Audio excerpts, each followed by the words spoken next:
tu su bile eksplozije oko 3 sata ujutru, oko 3 sata. I onda je suknuo plamen, to je uhvatilo plamen, to je gorelo. Dim je bio na stepeništu i gore, pa ljudi pošli da vide šta je. U ovom ulazu u ulici Braće Jugovića u centru grada eksplodirali su automobil i motor.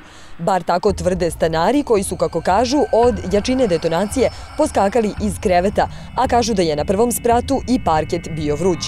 Kada su počeli da beže, jedna žena se onesvestila, a komšijama sa druge strane koji su spavali lupali su na vrata pošto su se plašili da se ne uguše od dima. Slavka je predsjednica kućnog saveta i jedina iz zgrade broj 10 koja je imala hrabrosti da ispred kamere ispriča šta se dogodilo.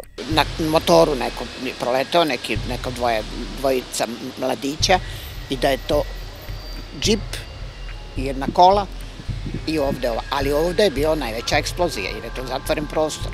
Najvažnije je što niko nije stradao. Ali je to tačno da tempirano u to vreme kad otprilike svi spavaju i kad najmanje saobraćaja ima tu. Za ostale posledice još niko nije preuzeo odgovornost. Kad smo videli da nikoga nema da dolazi, onda smo krenuli da zovemo inspekciju, opštinsku inspekciju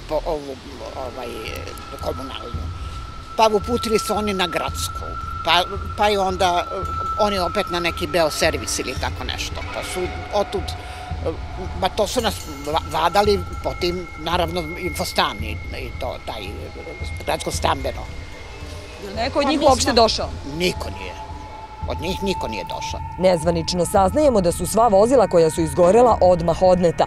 Međutim, ono što je stanare iznenadilo, da ne kažemo zabrinulo, je zbog čega sledećeg dana nisu videli ni jednu vest o tom događaju.